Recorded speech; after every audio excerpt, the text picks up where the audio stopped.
Hi everybody, welcome to my little world. Yeah, I still like those color of those cabinets. You know, I've been here for about a year now. I still like those color of those cabinets. Probably won't change them. It just has a very homey feel. Along with my cat cookie jar that it was the first thing my mother. Well, let me see. She had it for the first 45 years of my life, and I've had it since. Well, I'm almost 60. So that little jar, that little cookie jar is very, very old. And it's been broken, it's been repaired, it's been fixed. I mean, that's one thing I wanted. I wanted the cookie jar. You go figure, it's weird things, right?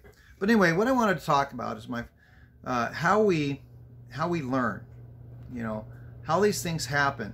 And this, I don't care what you're doing, how you're doing it, why you're doing it. This is typically the thing that I've watched over the years from instructing and teaching, and it kind of coalesced after I read a book called The Talent Code by Daniel Coyle.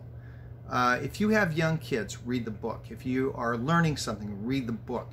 And the book is it's not a long read, it's very short, it's like 120, 130 pages, and the information in there is incredible. Okay, you actually learn why you learn, how you learn, and to what extent you can learn, and why we have some people who are so much better than others, and why we cap out at certain things on talents, abilities, you know. And the book is not really about talent, it's about, you know, abilities and skills that are grown over time. So he says, talent isn't born, it's grown. And I've always thoroughly believed that. So after reading that book, I was also doing a lot of teaching at that time, and I read this book and I just ate it up, because it told me why I was lacking as an instructor, and why, you know, because in a lot of classes we have to push people forward, because everybody, you know, you got a class of 20 people, 30 people, and you want them to all get up to the end of the class. Look, y'all painted a painting, good, bad, or others, but y'all painted a painting. Wrong philosophy. I've run into that so many times. So I started developing, after reading that book, I started developing a practice of slowing everything down. I'd rather have you have right information going out, so you can do these things at home in a simple, progressive way, to where when you're done with what you want to do, you have a way of doing it continually, or a way of going back and say, okay, I've been away from it for 6 months. How do I redo this? So you just re-implement the whole plan into story.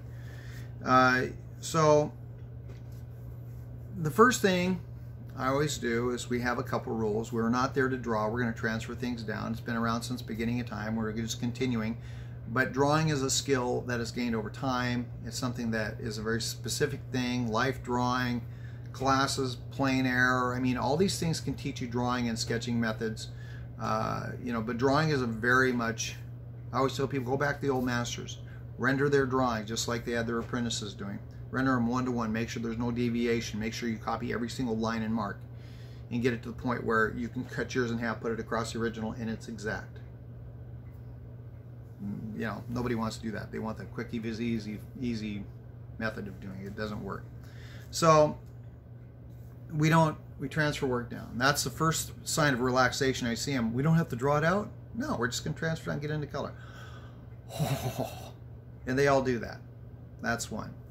Two, because I'm there, you know, they feel comfortable, because I'm not going to let them step too far out of mix, and they're going to be able to accomplish that first goal of not being afraid to grab a brush and paint, because I demo first and I have them do it. I also let them see my mistakes. I do not want them not to see my mistakes, because the mistakes give them the ability to say, I screwed this up, but I can fix it. It may not be exactly how he did it, but this is how I'm going to do it. And the creative questions are always answered in that process anyway. So we go from that, you know, that's relaxation, the drawing, and then we go straight into color. We don't worry about stuff. But another relaxing point, another Primal Cues thinks they can do it, because we're not using colors that are actually there. And the colors that are actually there, to me, are kind of boring. I'm an artist. I'm not a photographer. I'm not a copyist. I'm an artist. So I want to put in my colors I enjoy. And that's the interpretation. We only have a few things to our advantage, that when you look at my work and you look at it, my work separates itself out. In fact, I had somebody said here lately, that's not the colors of a coyote, I don't know where you, maybe when you learn how to paint. I just said, well, okay, I'm happy for your ignorance, but I'm the one who's in 15 countries, and who are you? You know, so, but we run into that stuff all the time. So it's, you know, you have to know get your tools, get your skills. And part of the skill is watching me work and then you working and me walking over and say, I tried this, so changing things. You're not allowed to claim identity to one of my reference pieces because it's my reference. And if I'm teaching you how to paint, obviously if you're doing it wrong, I'm going to grab your brush out of your hand and I'm going to correct you so you're not too far off the mix so you can see how to fix it. Okay, end of story. Okay, don't ever tell me that I'm not allowed to touch your painting in my class, because why the hell are you there in the first place then? It doesn't work. Okay, there. So you get the experience in the class, but you don't get experience in class. You almost get like a instruction in class, and you go home. That's where you get your experience. So you compile everything you've taken that 3-hour class and say, okay, I got a week. I got to do 5 paintings. And he wants them doing similar subjects, not the same exact subject. And he wants me to paint all 5, and he wants me to do a critique on each one. 10 good, 10 bad, nothing repeating. You go good, bad, bad, good, good, bad, bad, good, good, bad, bad, good. You know, you leapfrog it around. And the bad not meaning bad, it just means things to work on in further paintings. And I want them to do 5. Okay? And the reason for 5 is 1, oh yeah, I think I got it. 2, it's like, oh shit, I made a mistake. 3, it's like, okay, this is not so bad. 4 is like going, okay, I made mistakes here, I got to go back here. And the 5th one is say, okay, I'm comfortable with everything I've done, here we do. And if there's mistakes in there, you can read back all the critiques in the last one. Okay, that's another way of gaining the experience you need so you can be comfortable in your own home. I do not teach people to paint in a class. I teach people so they can work on their own. I teach people so they're confident in their own studios. And I don't give a shit if it's a coffee table, kitchen table, a bathroom, a bedroom. I don't care if it's in the corner where you have everything hanging around. You got to hang your panel anywhere you can to work. I simply do not care. Put it in an area you can see and work. That's all I care about. Working takes effort. Working takes concentration. But we have a 3:20 rule. That's another thing that helps people relax. My 3:20 rule. 3 minutes at the easel, 20 minutes back. I noticed for a few years when I first started teaching that everybody sat at their chair and painted all the way through without ever getting back, without ever really seeing if what they've done was correct or if it worked. And I learned that years before that, because it's like I was doing these shows and everybody that came up says, oh my God, I saw that from a block away. I can't believe this is pastel. I can't believe, you know, there's so many textures. I can't believe this is almost abstract when I'm looking at it. And I'm going, really? So then I started stepping back and really observing what I was doing, started realizing distance is your best friend. So that's another thing. We don't spend forever on a painting. We want to work 3 minutes. We want to step back. We want to walk around, get fresh eyes, go back to it, work a little bit, walk away, fresh eyes, look at it again, study it. But that means that 20 minutes back, this means you just don't jump right in and do it. What you do is you reintroduce yourself to the painting. You say, hello, my friend. What am I doing today? And here's how I'm doing this. Okay, I think I can start here. And then, after a given amount of time, you go back and work. 20 minutes is a hard, fast rule, but eventually you take away the timer and you just wind up painting. End of story. Okay. So all these things relax people in order so they feel like they can actually breathe, and they come to trust what the information is being given, you know, and the experiences. And then of course you have the other end of it, opportunities. What are opportunities for somebody who's learning how to paint? I don't know, better paintings at this point, that's one. 2, if they get to the point where they feel like they're ready for the next step, awesome. Opportunities can be anywhere from joining a group and displaying together. Opportunities could be one where you want to attempt to sell. Those are all opportunities.